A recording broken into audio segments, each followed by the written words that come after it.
today when we cover the topic of empowering tenants and using and making use of rewards programs and sort of voucher schemes and things to encourage digital engagement in some ways, but also help with the ongoing cost of living crisis and some other sort of challenges and concerns that you're all having to deal with and tackle in the housing space at the moment.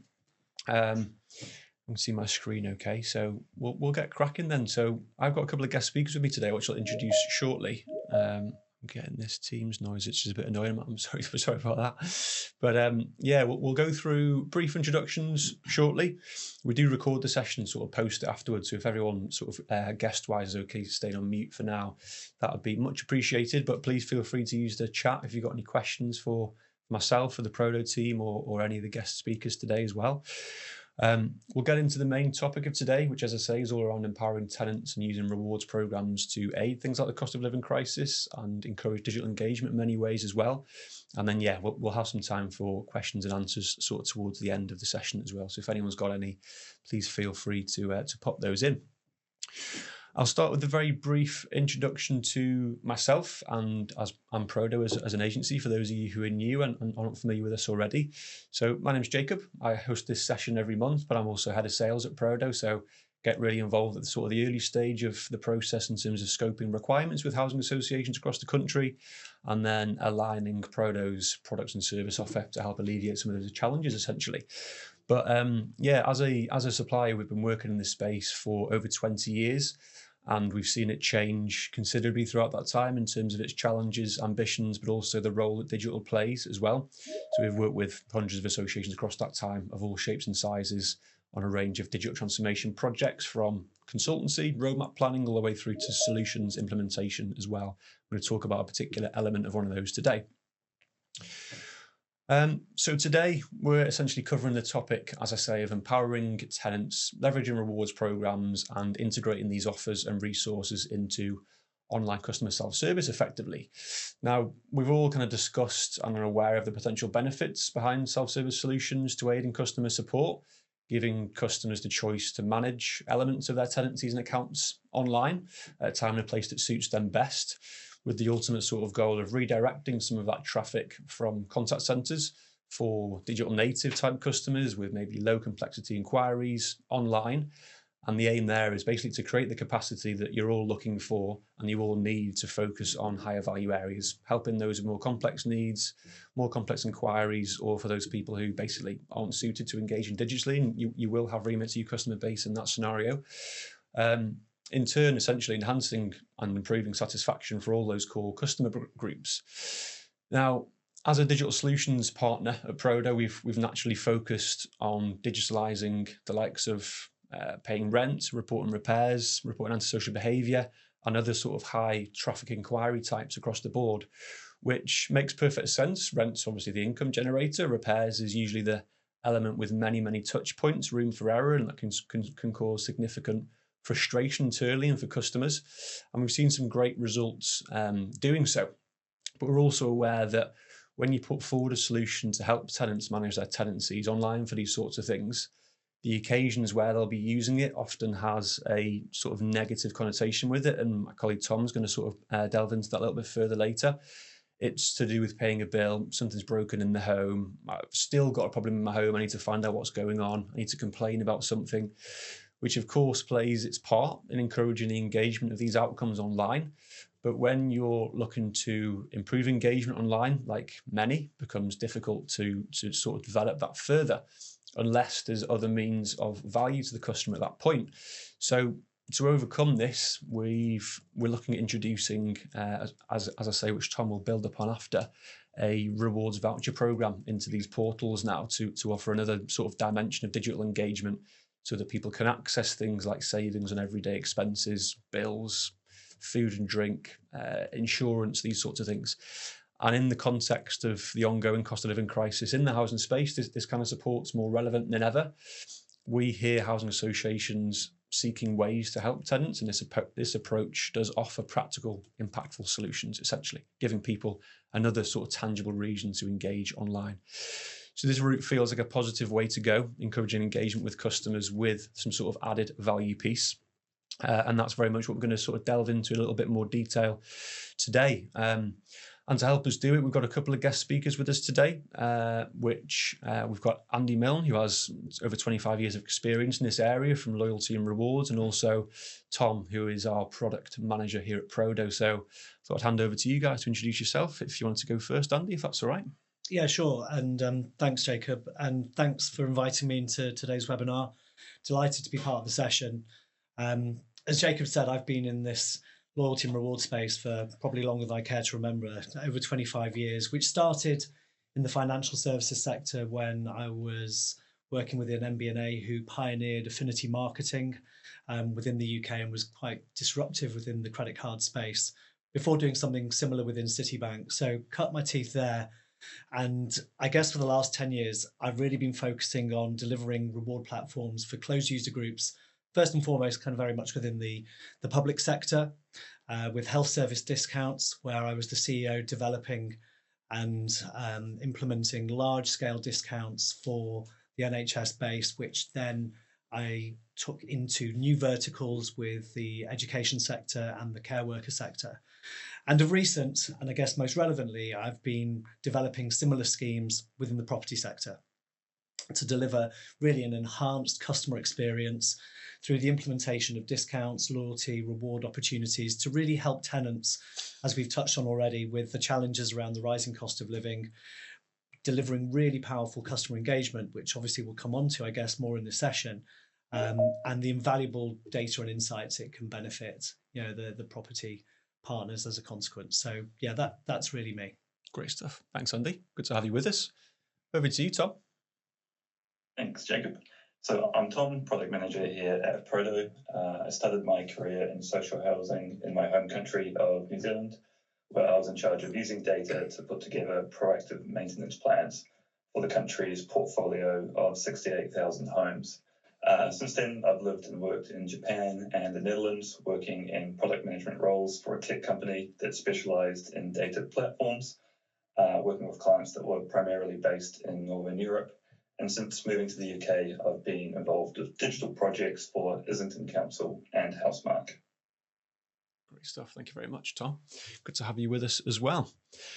So onto the topic of today, I suppose. So I thought it would be worth just starting with kind of discussing how these rewards programs align with housing association objectives, and obviously, Tom, feel free to interject here as well. And you've got a section coming up, but we'll cover exploring sort of the benefits of cost saving and some of the things that we're hearing across the space. So I think one of the things, Andy, that we hear quite a lot across the housing sector at the moment is that, yes, lots of housing associations are struggling with digital engagement, and they're being measured more so now than ever on customer satisfaction as well. And I think with the ongoing cost of living rises, this feels like something which can certainly support in certain areas. In terms of how do you sort of see this aligning to some of the challenges in the housing space from a engagement and cost of living point of view? Yeah, well, I think fundamentally the first element of this is driving tenant engagement. A reward and loyalty platform is essentially giving your customers something back. So it's ultimately helping them in areas that are really significant to them with their daily struggles around being able to, fundamentally kind of, purchase the essentials. Coupled with that, you're not just giving something back, you're really transforming your customer service as part of that process. It's showing a housing association the housing association is showing that they really fundamentally care about their customers. That goes so far in terms of helping really deliver a more greater sense of value to that audience, a greater sense of community, and ultimately a more cohesive and harmonious relationship.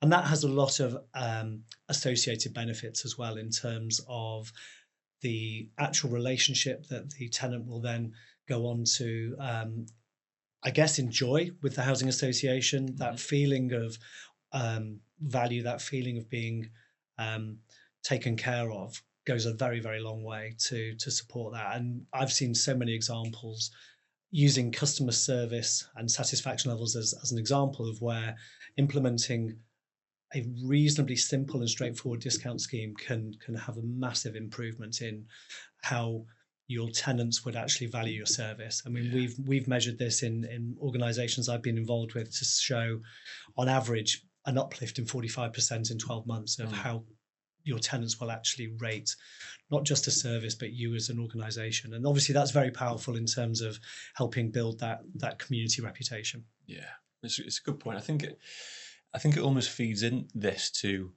the kind of evolving purpose of a housing association across the space. So to what sort of level are tenants, and I think this is kind of housing association organisational specific in a way, to what sort of level are they expecting help and support from the housing association? Sometimes it is a home, a sort of a safe and well-maintained home, but there are associations out there where that customer service support remit and demand is kind of growing. And I think from a stability point of view for housing associations, sustainable tenancy is obviously a big part of that. And as cost of living goes up, that's obviously threatened in some ways because people are in certain parts of the country quite publicly having to choose between things like eating or heating and things. So I think these sorts of things to enable people to free up some money themselves with the likes of vouchers and money off does kind of feed in quite nicely to that sustainable tenancies piece. But like you say, also when they're measured so heavily on satisfaction these days as well, it's another part of the relationship which I suppose takes it to another level of, okay, this is our actual level of customer support. We're helping you with sort of money management with these sorts of ways as well. What about in terms of tenant feedback and sentiment and things? Because that's something which, so with the TSM change last year, the consumer regulation change earlier this year, housing associations are having to capture more feedback, capture customer sentiment, and demonstrate that they're acting upon it. So, sort of, how do you see that sort of feed into this as well from a feedback and sentiment point of view? Well, I think that's a really valuable part of how a solution such as this can genuinely operate. And we talk about the kind of financial value to the tenant, to the end user, but equally there is the, for want of a better word, kind of mental value by being able to provide the tenant audience with a way in communicating their challenges, so giving them that voice, making sure that they are being heard. And I appreciate through the TSM there's elements of this already in place.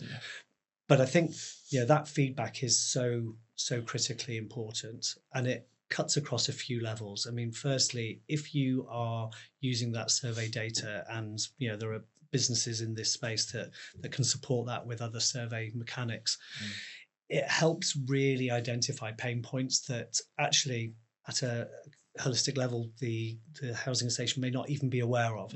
So it's bringing to the surface tenant, I guess, sentiment, tenant challenge, tenant problems.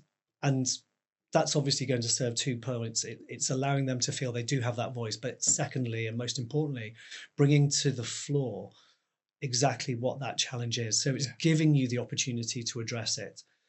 The flip side is, as engagement starts to really kind of take hold, you're starting to see a shift and an improvement in that relationship, which starts to transcend into positive reviews, positive feedback. And that equally can be a hugely powerful way of being able to then demonstrate the value, the good, the real focus and care that the housing association is placing on its tenant community.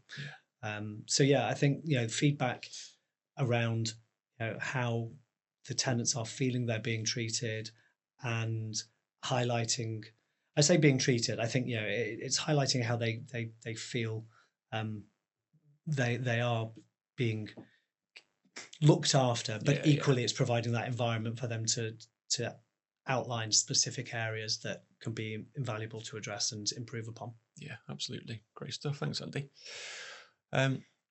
Okay, so that's kind of how we see this kind of topic, I suppose, supporting the housing association sector. Tom, from your point of view, having run many workshops with housing associations and their customers alike, I suppose, you had to talk to us a little bit about what you're hearing across the space and what your team's kind of doing about it from a development point of view as well. Yeah, sure thing, Jake. So as housing associations, every penny matters. Any savings you achieve go directly back into supporting your local communities and providing affordable homes. So this means that IT investments must be carefully considered to deliver a clear return on investment by streamlining operational processes and automating repetitive tasks to save valuable time and resources. So reports are showing that over 65% of social housing providers at the moment have implemented some kind of digital tenant service platforms. And these platforms offer a range of services from rent payments to maintenance requests, simplifying interactions for both tenants and landlords. And when implementing these effectively, these platforms have demonstrated measurable impacts. So, for example, in the case of PA, one of our clients, over 75% of customers have registered accounts, with more than 35% of repairs now being submitted through the portal. And this level of digital engagement is equivalent to saving the workload of around 10 to 20 full-time staff. But achieving such levels of engagement is a significant challenge. A survey by HQN a couple of years ago found that while 60% of tenants expressed interests in using online portals for rent payments and the like, only a small portion were actively using these systems. And barriers to entry included a lack of trust and usability issues. So resistance to digital platforms is particularly high amongst older residents and those for whom English is not their first language. In other words, those that we've historically considered to be digitally excluded. So the question we've been thinking about is how can we encourage these groups to overcome these barriers and engage? And one often overlooked factor is the return on investment for tenants' time. To motivate them to adopt digital platforms, there must be clear incentives. So simply enabling them to report a repair or make payments is insufficient when there are alternative channels available to them. And as we've touched on before, there are a lot of growing financial pressures. A recent report from Housemark highlighted how gas engineers are increasingly encountering tenants with no credit on their gas meters. So this presents quite an alarming risk in terms of vulnerabilities at a time when support agencies are already stretched to their limits. And that's why we're really keen to do something different here, offering tenants tangible benefits by providing them access to discounts on everyday essentials and wellbeing support. So making their experience with your organizations more rewarding. So for you as landlords, these platforms can be integrated with surveys, as we've touched on before, so we can get some quality information. And these surveys can be used to gather satisfaction measures and provide additional channels for feedback on digital experiences. And one of the biggest challenges to digital adoption is also the fact that self-service portals have been historically associated with negative experiences. So users only log in when they have an issue, such as requesting a repair or filing an ASB complaint or making a bill. So in the conversations I've been having with landlords, many have expressed a desire for the portal to serve a more positive purpose. They want to showcase regeneration projects they're working on, or local events and community initiatives, or give customers tools that enable them to communicate with their housing association about neighbourhood developments. Essentially, they want to create active and engaged digital communities.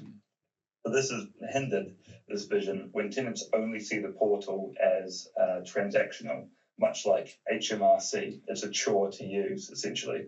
So that's why we've been exploring Prodo rewards to shift this narrative by providing tenants with a positive reason to log in. And by driving more interactions online, this transforms a digital platform from a task-orientated tool into an engagement hub, allowing more meaningful participation in initiatives. And the conversations I've been having with housing associations, one of whom has already adopted the rewards program, they explained that the primary motivation was to give back to their residents by passing on savings. And this initiative was implemented with an awareness of the cost of living challenges faced by their customers. And while they recognise that this program is valuable by demonstrating a level of care and commitment to making a positive difference, they noted that there weren't any direct business benefits, or the benefits they did have were hard to quantify.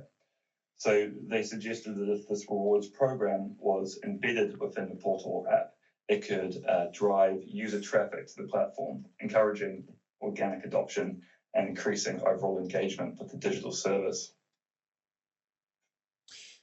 Do you think then, Tom, on that basis, and I was going to come on to this at the sort of the Q&A phase, but I might as well ask you now. Do you think then, on that basis, that'll be a good way of housing associations sort of measuring the potential return of incorporating these sorts of programs? If it's a point in time where this kind of platform's integrated with a self-serve offer, and you see an uptick in engagement in certain areas, or even increased usage, do you think that would be a good way of sort of, from a KPI point of view, monitoring return? Yeah, absolutely. I think historically it's been hard to quantify engagement with digital portals because traditionally they only really offer things like the ability to make payments or raise repair requests. Yeah. So as we talked about, these are negative experiences. So if you have people logging on frequently, right, they're usually not doing so because they're having a great time. They essentially have issues that they need to deal with, right? Yeah. So if you're looking at the level of portal usage, if you have a high number of sign-ins and the portal isn't offering anything positive aside from dealing with those tasks, can you then, confidently say that, the portal experience is a positive one for tenants? Yeah, that's a really good point. I think by having this in there, it will drive organic growth, and you'll see a higher number of tenants jumping into the portal and doing things other than reporting necessary requests. Yeah, quite a good point on that. And Tom, just going to jump in there as well, because I think you touch on a really important point around the measurement of the service. I mean, you made a comment earlier around the efficiency that having not just a portal, but the ability to have all of those needs serviced online and reduction in headcount, improved efficiency. I think another measure, and we've seen this through some of my experience in the private rental sector as well, is by providing a opportunity to deliver feedback, you actually can measure the number of kind of call outs or actual issues raised declining. So one kind of pre and post measurement that we've seen as a really effective measure is the actual number of call outs are declining. Now, why is that happening? Because surely problems occur regardless. What you start to see is a real shift in how tenants view their relationship. We've had instances, and it's anecdotal, but actually people feeling so strongly about the fact that they are being cared for, they are being listened to, they are being given a real helping hand, that they're not actually reporting some of those things that were irking them previously. They're actually, in some instances, fixing them themselves. Feeling that, do you know what, I feel this is something I probably can either get by with, it's not that big a deal, or I'm going to make a positive effort to fix it myself. So I think the importance of a reward platform, it's not just bringing more and more engagement and stickiness to the proposition as you outlined in terms of that digital engagement. It's actually being able to show that the more positive engagement the tenant community has, the actual satisfaction levels deliver a reduction in their level of negative communication. Yeah, that's a good point, actually. So just to build upon that, so we're well aware of how challenging it can be to gather representative tenant viewpoints when it comes to TSMs or other surveys. And that's usually due to participation bias. So surveys and other feedback collection tools, they often only capture the voice of promoters and detractors, and that leaves out the critical middle ground. The middle ground is underrepresented. So if we have a solution that's integrated with survey mechanisms where there's a positive reason for people to log in and engage with it, it not only demonstrates a commitment to tenant care, setting housing associations apart from others in the sectors, but also allows for them to collect a more diverse range of opinions as well. Yeah. Which, as we know, is crucial at the moment, isn't it, in terms of how things are progressing from a measurement point of view, in terms of just sort of housing sector performance, I suppose, from a satisfaction perspective. Thank you for that, guys. I suppose one quick final point on that, just on your point, Andy, around how those types of defects or inquiries raised may reduce in certain ways. I think that is something which from our research into not only digital engagement, but other channels of customer support with our clients and contacts in the space around call volumes and call types and things, there is still quite a portion of those contact types coming through where the outcome is the tenant's being told that actually what you're trying to get in touch with us and raise here is your own responsibilities in the tenant responsibilities agreement to look after yourself.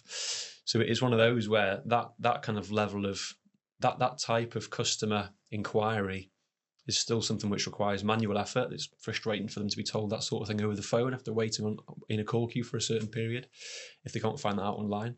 So I think those elements being reduced due to a progressed relationship from a satisfaction point of view is only a good thing based upon those sort of measurements we talked about earlier as well. And to that point, I think it's about enhanced communication. Yeah. Sometimes a lot of the friction points that can exist are fundamentally because there isn't necessarily a regular touch point, or there isn't actually the knowledge that the tenant may actually hold to understand where that responsibility lies.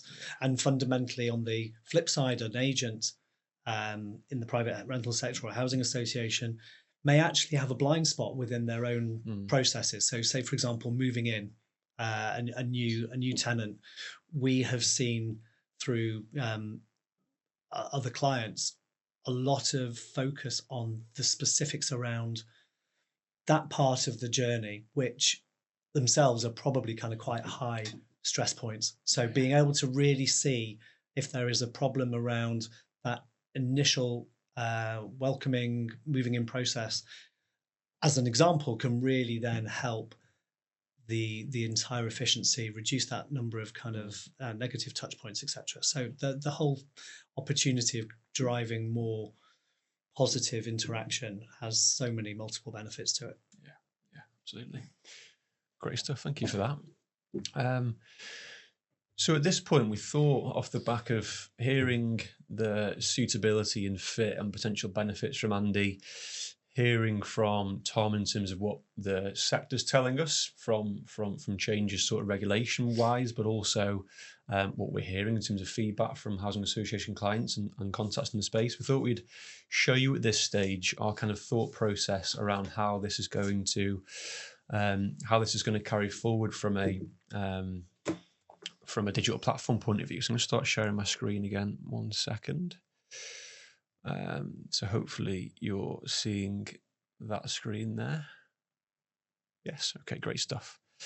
So this is effectively, and Andy, feel free to sort of talk through this as I sort of scroll through and talk through. But this is effectively Prodo working on a bit of a proof of concept sort of user interface, which will be integrated into our Prodo portal, which is where all the other functionality lives and is housed around repairs, around rent and inquiries and updates and all those sorts of things.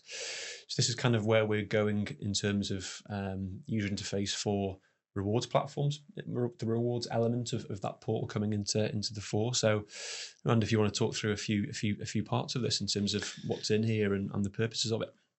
Yeah, and I think the first thing I'd say is, a lot of the focus here is on genuine, real, everyday essentials. And I think whilst what you can see here are a lot of, brands that are well known, within the reward card section in particular, and Jacob, it might be useful to kind of focus on that bit in particular, is where you will see, these are brands that are really fundamentally essential to everyday spend. So a lot of it is focusing on groceries, clothing, as we've touched on before, utilities, health and well-being, insurance, things that really, really matter, things that are big decisions around tenants and their use of their limited budgets.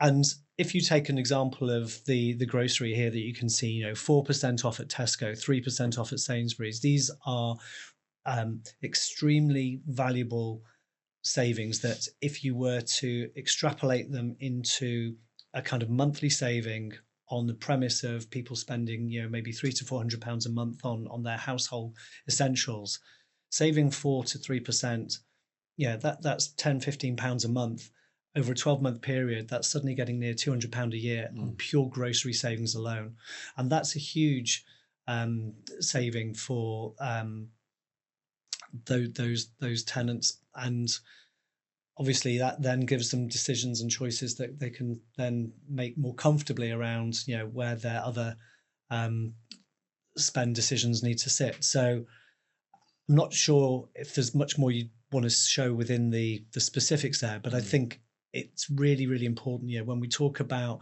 the value of this, talking about brands like Aldi, Primark, Argos, Morrison's, these are brands that are really, really key to a tenant's kind of decision-making process when they're looking at purchasing things.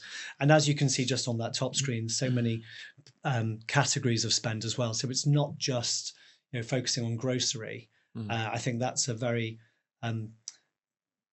core and relevant area, but you can see the breadth of those categories, from electronics through to transport itself, with savings off travel, through to, as we've said, a lot of categories around the utility market, broadband, etc.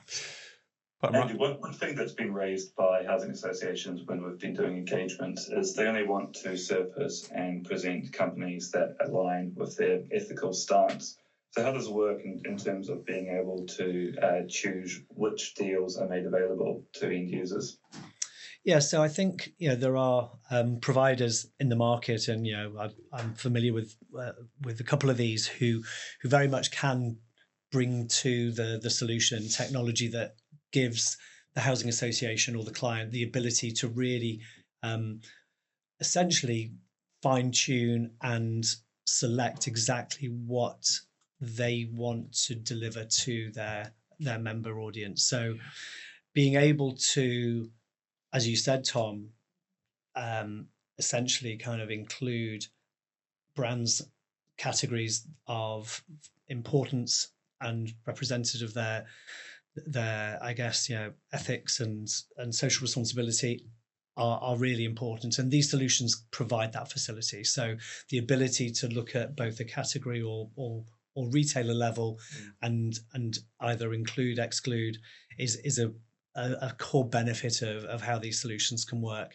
And those are flexible and dynamic as well, so they can be introduced and revisited on a regular basis. And I think, kind of leading on to that, or on from that, I should say, another area that's really valuable is the ability to support the local community.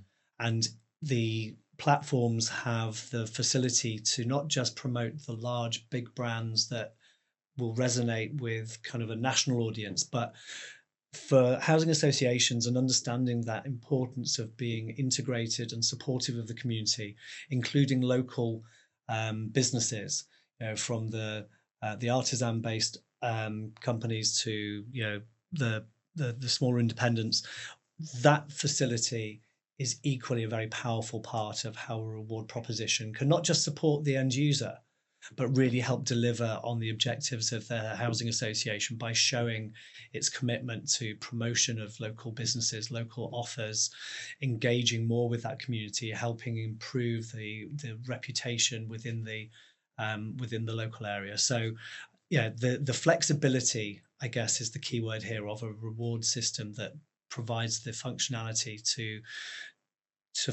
use and I guess leverage the platform to maximize the individual association's objectives. It's definitely something that's come up in workshops as well. And something else I've heard is that quite a lot of housing associations, because they're so aware of the cost of living crisis, they've already started to procure discounts and benefits for their users, such as discounts on insurance providers, for example. If those sort of pre-existing offers are in place, could they also potentially be surfaced in this offering? Yes, 100%. Yeah, and I think if I wasn't particularly clear, then yes, promoting all of those opportunities into the platform is part and parcel of how a service can really add value. Excellent. Yes. Great stuff. So, Tom, how do you see this from a Prodo product development point of view? How do you see this part of it, Prodo Rewards, in terms of the functionality we've just seen, obviously personalised to the housing association's needs in terms of offer. How do you sort of see this fitting in with the overarching self-service offer in terms of integration?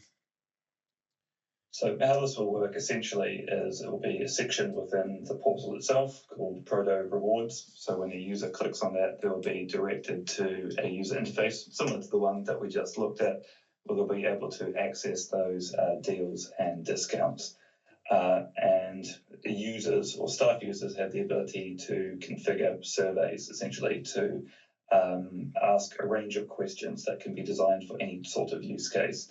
So, for example, it could be used to gather additional TSM feedback, or it could be used, for example, to get feedback on the portal itself and how they find that experience. And all that data that gets collected can then be pulled through and shown in a staff version of the dashboard. So staff users will have access to analytics, so they'll be able to see the outcome of those surveys. And they'll also be able to see what kind of deals and discounts matter most to end users.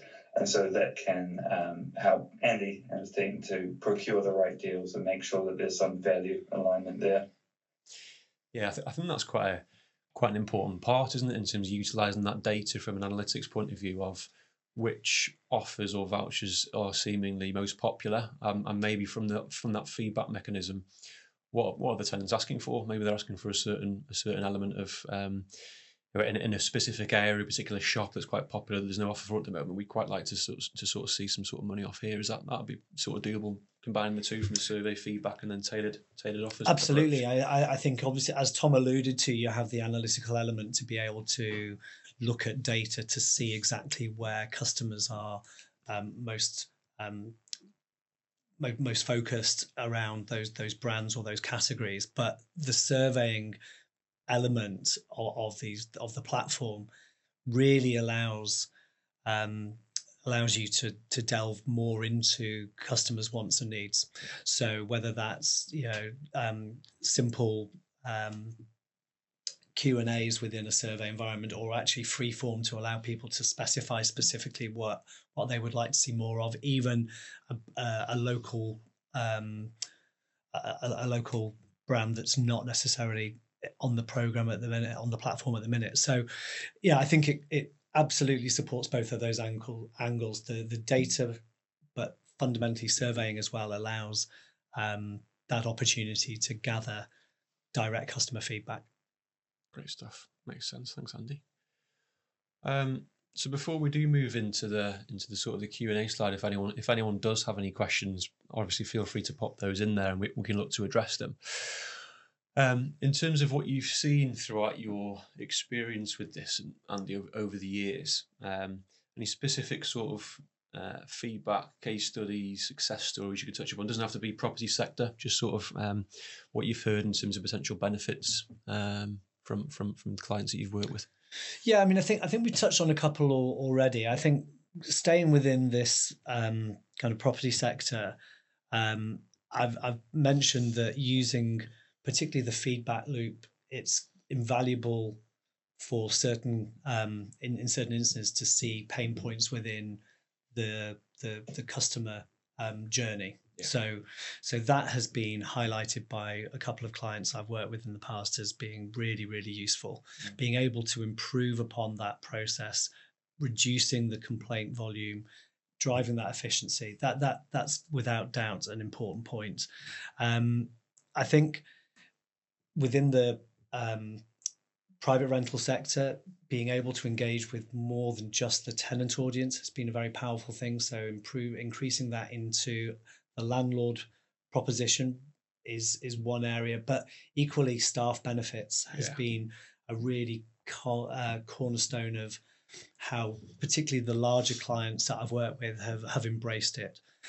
The staff benefit side is interesting because it serves a couple of purposes. The first one is it drives familiarity with the product. Mm. So when the staff are communicating with their tenants, they've got an understanding of exactly, what their wants and needs are, maybe some of the areas that they can help express a little bit more clearly. So that's really helping sell in the proposition. It's helping drive usage of the platform. And the other side being it's giving the staff the opportunity to be able to enjoy some of those discounts themselves, and that goes a long way to not just client retention and tenant engagement, but staff engagement and retention as well. So we've seen that certainly as something that has been very, very powerful. I think the actual giving something back, this is probably a statement that covers so many of the partners that support and engage with the rewards platform, is maybe a little bit of a no-brainer, but that's hearing so many of our clients talk about the fact that they are getting positive, often anecdotal, but obviously evidence within the customer satisfaction surveys, evidence within the engagement of their platform, evidence within the number of regular touch points they're getting. That is the real kind of crux of it. The value that their tenants are placing on having something that can really help them, as we've said before, financially, but equally emotionally. That they're feeling valued, they're feeling listened to, they're feeling cared for, and I think that's arguably the most powerful part of this. Yeah, absolutely. Great stuff. Thanks, Andy. And Tom, from your point of view, in terms of, you've had lots of discussions with housing associations recently, clients and non-clients, I suppose, around this kind of idea. What tends to be the sort of appetite and feedback that you're hearing at the minute from this kind of point of view of the voucher schemes and rewards? One thing I've heard is that if we presented this idea to them 3 years ago, it would have been considered a nice, novel idea, but it wouldn't have been a priority, essentially. But things have changed now. So tenant satisfaction with social landlords has steadily been declining, dropping from around 85% in 2018, 2019 to around 72% for 2023, 24. And that's even with the broader adoption of digital engagement tools. And plus, you combine with that the inflation we've experienced in recent years and the cost of living. So suddenly there is starting to be a real appetite for this type of solution, essentially. Great stuff. Good to hear. Thanks, Tom. Okay, excellent. Well, I don't know if we've had any questions through the chat pane at this point, guys. So if anyone does have any final ones, feel free. I did have a couple for you. Just one through, Jake. Go on, Joe. So Tim has asked, will the platform only be available as part of the Prodo portal, or can it be integrated with an existing portal like Dynamics 365? That's a good question, Tom. We presumably it's going to be through the Prodo portal, this sort of rewards element of it. Yeah, that's right. So in the first stage, we're looking to integrate it into our portal offering, but that's not to say that this will be our exclusive position as well. We've got a number of clients out there with websites who don't use our portal service that could also benefit from having this tool as well. So that's definitely something that we're open to exploring. Great stuff. Thank you for that. Thanks for the question as well, Tim. If anyone does have any sort of queries on obviously the all-important element of price and cost and things, feel free to let us know. We'll sort of be addressing that on a organisation-specific sort of basis, I suppose, based on required usage, size, number of properties, customers, etc. So, yeah, give us a shout on that directly, and we can certainly help out with that query as well. I'm sure some of you are thinking that. Okay, excellent. Well, thanks very much for your time, Andy and Tom. Just one more point before we do wrap up, because we've literally just hit 1:45, which is perfect timing. We do have another session coming up at the end of January that I mentioned. So 30th of January, 11 a.m, final Thursday in the month as we go back to the normal sort of format. We'll be confirming the specific topic of that follow-up session very, very soon. But we do have Arturo Odell joining us as a guest speaker, who some of you on the call may be familiar with. He's quite a well-known sector expert in the digital and data space for social housing. He's joined us in the Housing Hive a few months ago in the past with Adam Cresser from Notting Hill Genesis as well. So Arturo will be joining us, and we'll be releasing more updates in terms of the particular topic we'll cover very, very soon. So keep an eye out for that as well. But yeah, just want to finish up by thanking you, Andy, for taking the time to join us today, talk about your experience on the platform in a bit more detail. and yourself, Tom, as well, from a feedback gathering and product strategy point of view, and the purposes of this and how this can be integrated with housing association self-service offers. So thank you very much for your time as well, and everyone for taking the time to join us today. So hopefully we will see you at the end of Jan, and have a great Christmas in between. Cheers all. Thank you. Thanks everyone. Thanks, Tom. Cheers, Andy.